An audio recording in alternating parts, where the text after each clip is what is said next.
Start करना है chapter number 7। छोटा सा चैप्टर है तो बहुत अहम है। थर्मोकेमिस्ट्री आपने अंदाज पहले सुन रखा होगा।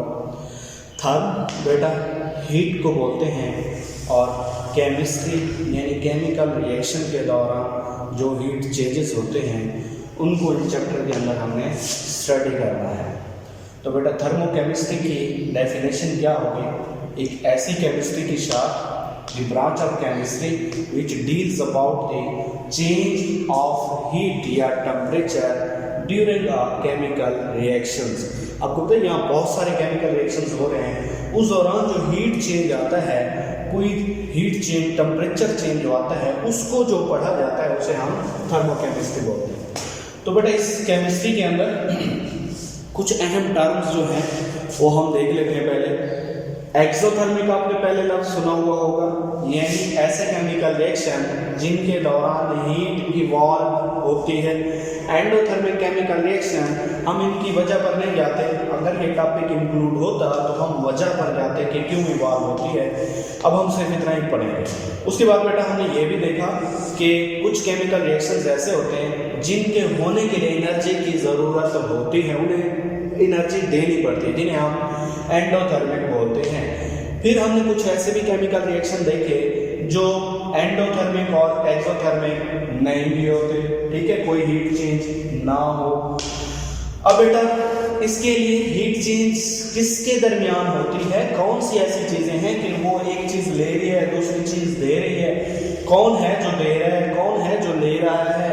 तो ये बातें जो है ना ऐसे समझने के लिए कि कहाँ हीट चेंज हो रहे हैं, कौन सी चीजें ले रही हैं, दे रही हैं, तो इसके लिए कुछ 3 टर्म्स हैं बेटा, ये हमारे टॉपिक में इंक्लूड हैं, जिनको हम डिटेल में पढ़ते हैं। एक पहली टर्म है, टॉपिक बेटा ये है 7.2 जो हमारा इंक्लूड है, सिलेबस ऐसा है, उसमें पहली टर्म हमने जो सीखनी है वो है सिस्टम। सिस्टम क्या होता है बेटा? सिस्टम होता है आपके पास कोई भी ऐसी जगह जहां पर आप कोई वर्क कर रहे हैं, ठीक है, जैसे ये क्लासरूम है तो क्लासरूम में एक काम जारी है, एक काम किया जा रहा है, एक चीज के ऊपर काम किया जा रहा है, उसे पढ़ा जा रहा है, उसके ऊपर प्रैक्टिकल किया जा रहा है, या उसे रीड किया जा रहा है, या उसे समझाया जा रहा है। तो ये क्लास क्या हो गई है? एक सिस्टम हो गई है। इसी तरह एक जगह जहां पर कोई केमिकल रिएक्शन होता है उस जगह को, उस इंटीरियर पार्ट को हम सिस्टम का नाम देते हैं। Part of the universe, universe का वो हिस्सा जहां पर कोई अंडर कंसीडरेशन के अंडर जो है कोई काम, कोई वर्क, कोई एक्टिविटी हो रही है, कोई चेंज लाया जा रहा है, तो उसको हम सिस्टम बोलते होते हैं। केमिस्ट्री के अंदर बेटा ये अक्सर जो सिस्टम होता है वो होता है आपकी वो जगह जहां आप केमिकल रिएक्शन कर रहे हैं। अक्सर वो बीकर्स होती हैं। क्या होती हैं? बीकर्स होती हैं, ठीक है, फ्लास्क्स होती हैं, और इसी तरह से बेटा ये और भी बहुत सारे केमिस्ट्री के अंदर इंस्ट्रूमेंट हैं जहां एक केमिकल रिएक्शन किया जा रहा होता है। उसके इंटीरियर पार्ट को, अंदरूनी हिस्से को हम क्या बोल देते हैं? सिस्टम का नाम देते हैं। तो बेटा ये बीकर है, फ्लास्क है, तो ये इसका जो अंदर वाला ये हिस्सा है जहां हवा भी मौजूद है, ये एक केमिकल रिएक्शन की लिख दिया मैंने। इस फ्लास्क के अंदर ये एक केमिकल रिएक्शन हो रहा है, ये अंडर कंसीडरेशन एक वर्क हो रहा है और हवा भी मौजूद है इसके अंदर। इसके इंटीरियर पार्ट को, ये बाउंड्री के अंदर वाली जो जगह है, इसको हम बोलते हैं सिस्टम का नाम। क्या नाम देते हैं? Anything which is under consideration. जो अंडर कंसीडरेशन है उसको हम क्या बोलते हैं? सिस्टम बोलते हैं। तो पहली बात आपने अंडरस्टैंड कर लेनी है, सिस्टम किसे बोलते हैं बेटा? हर वो जगह जहां पर आप फर्ज करें ये एटमॉस्फेयर है, तो एटमॉस्फेयर भी एक बहुत बड़ा सिस्टम है। कैसे? एटमॉस्फेयर के अंदर बहुत सारे केमिकल रिएक्शंस हो रहे हैं, तो हमने अभी पढ़ा जहां केमिकल रिएक्शंस हो रहे हैं वो क्या है?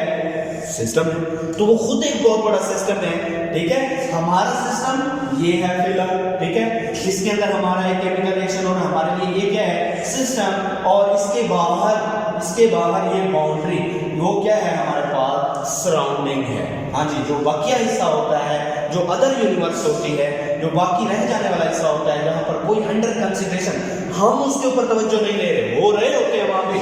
अब देखिए बेटा, यहाँ हम तवज्जो दे रहे हैं, हमारे लिए ये सिस्टम है।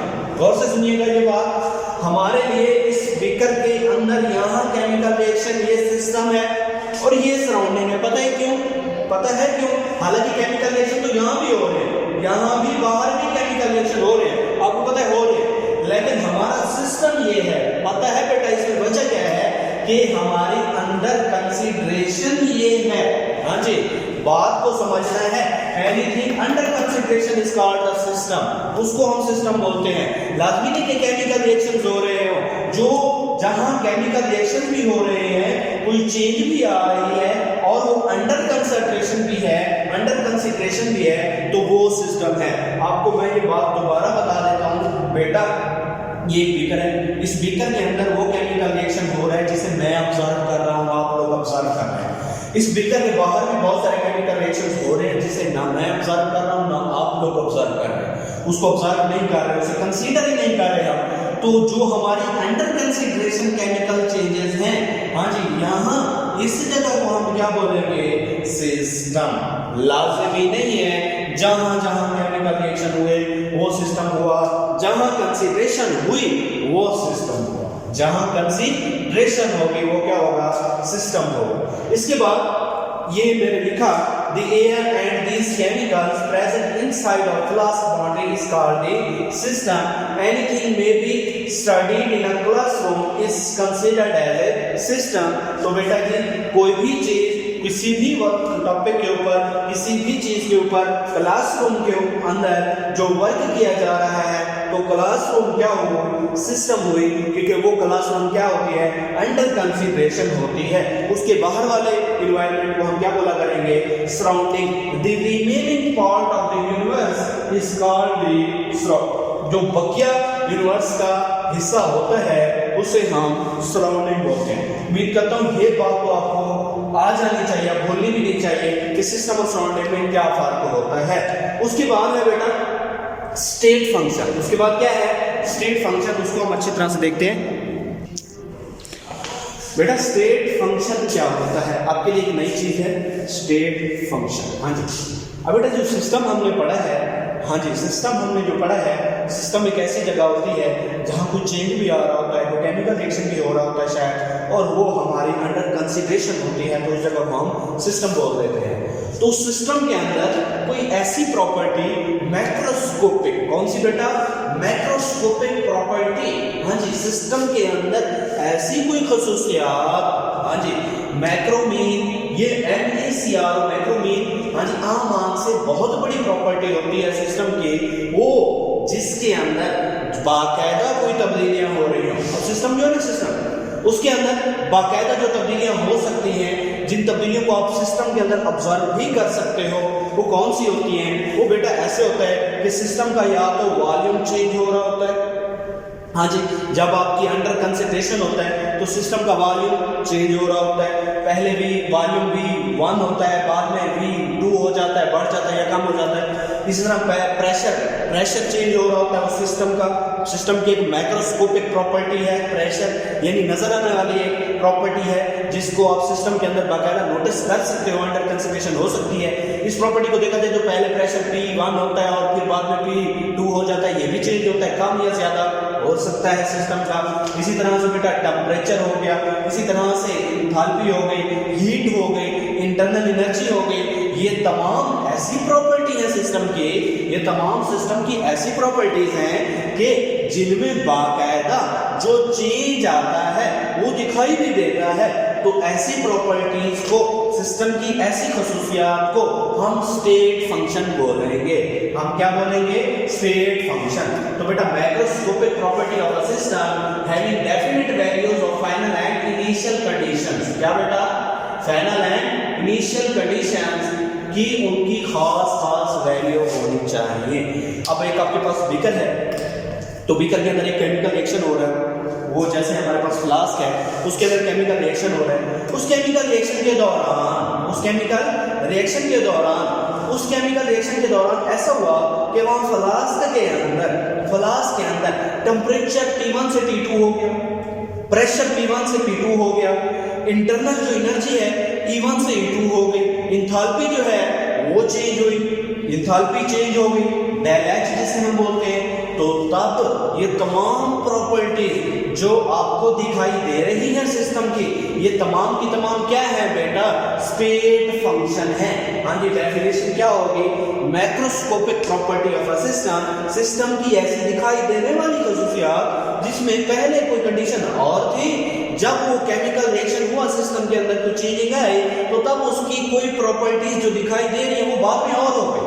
जैसे आपने देखा कि उस सिस्टम के अंदर जब केमिकल रिएक्शन स्टार्ट हो रहा था तो तब वॉल्यूम 1 था, प्रेशर 1 था, टेम्परेचर 1 था। जब रिएक्शन आगे चला चला चला चला और वो रिएक्शन हो गया तो तब उसका वॉल्यूम 2 हो गया, प्रेशर 2 हो गया, टेम्परेचर 2 हो गया। यानी इन तमाम चीजों में कोई ना कोई उस सिस्टम के केमिकल रिएक्शन करने से तब्दीली आई है, चेंज हुआ है, इनिशियल एंड फाइनल कंडीशंस आई है, इनकी बाकायदा वैल्यू चेंज हुई है, उसको हम बोला करेंगे स्टेट फंक्शन। क्या बोलेंगे, स्टेट फंक्शन। अब बेटा ये जो स्टेट फंक्शन है ये इस बात पर डिपेंड ही नहीं करती कि आपने वहां उस सिस्टम के अंदर जो केमिकल रिएक्शन हुआ, उस केमिकल रिएक्शन के होने से टेम्परेचर T1 से T2 हुआ, प्रेशर P1 से P2 हुआ, वॉल्यूम V1 से V2 हुआ। अब ये स्टेट फंक्शन ये नहीं बताती कि वो कैसे हुआ, वो टेम्परेचर T1 से T2 कैसे हुआ, ये एक्सप्लेनेशन नहीं है। अच्छा, इसी तरह वॉल्यूम V1 से V2 हुआ, कैसे हुआ, ये भी एक्सप्लेनेशन नहीं है। प्रेशर P1 से P2 हुआ, ये भी एक्सप्लेनेशन नहीं है। यानी कौन सा रास्ता अख्तियार किया है, ये चेंज होने का। इनिशियल और फाइनल कंडीशन के जो इनिशियल से वो एक कंडीशन से दूसरी कंडीशन में वो खसूसियात चली गई है, चाहे वो टेम्परेचर है, प्रेशर है, इंटरनल एनर्जी एंथैल्पी है, वॉल्यूम है, वो V1 से 2 में चली गई है, इनिशियल कंडीशन से फाइनल कंडीशन में चली गई है। कैसे गई है, किस रास्ते से गई है, कौन सा रास्ता अख्तियार किया है, किस तरह से, किस मेथड से, वो चीज नहीं होती explain through the state function, does not depend upon the path to the change. हाँ जी, स्टेट फंक्शन इस चीज पर, इस बात पर डिपेंड ही नहीं करती कि किस तरह से उस सिस्टम के अंदर टेम्परेचर T1 से T2 हुआ, प्रेशर P1 से P2 हुआ, वॉल्यूम V1 से V2 हुआ। जो स्टेट फंक्शन है इस बात पर डिपेंड ही नहीं करती कि वो कैसे हो गया, इस बात पर डिपेंड नहीं करती। तो हमारे पास जो प्रॉपर्टीज हैं, स्टेट फंक्शन है सिस्टम के अंदर। हाँ जी, सिस्टम के अंदर जब केमिकल रिएक्शन होता है तो वॉल्यूम भी चेंज आता है। वॉल्यूम में चेंज आने का मतलब वॉल्यूम के पहले कुछ और कंडीशन थी, बाद में कुछ और। प्रेशर में चेंज आता है, इसका मतलब प्रेशर पहले कुछ और था, बाद में और हुआ। इसी तरह टेम्परेचर में चेंज आता है, इसका मतलब टेम्परेचर पहले कुछ और था, बाद में और हुआ। इस तरह इंटरनल एनर्जी में चेंज आता है, इसका मतलब इंटरनल एनर्जी पहले और थी, बाद में और हुई। इस तरह एंथैल्पी में चेंज आता है, इसका मतलब पहले एंथैल्पी और थी, बाद में और हुई। तो ये तमाम की तमाम जो मैंने नाम गिने हैं, इन तमाम की तमाम खसूसियत को हम macroscopic property of the system which have final and initial condition, these are called state functions. इनको हम क्या बोलेंगे, स्टेट फंक्शन बोलेंगे। अब बेटा 3 टर्म्स आपने समझ ली, यानी थर्मोकेमिस्ट्री, केमिकल रिएक्शन के दौरान जो चेंजिंग आ रही है उनको स्टडी करने के लिए हमने 3 बातें सीखी। एक तो जगह जहाँ वो चेंजिंग हो रही होती है, हमारी अंडर कंसिडरेशन होती है, उसको हम सिस्टम बोलते हैं। उसके बाहर जितनी भी बाहर चेंजिंग हो रही है हमारी अंडर कंसिडरेशन नहीं है तो वो हमारे लिए सराउंडिंग होती है। उसके बाद हमने पढ़ा अगर कोई सिस्टम के अंदर ऐसी खसूसियात हैं जिनकी chemical reaction, under consideration chemical reaction के होने से चेंज आता है, तब्दीली होती है, पहले कुछ और बाद में कुछ और, तो वो हमारे पास क्या होती है, स्टेट फंक्शंस होती हैं। तो बेटा अच्छी तरह से आपने इन्हें बुक से देख लेना है। इंशाअल्लाह कल हम इससे आगे कैरी ऑन करेंगे। अल्लाह हाफिज़।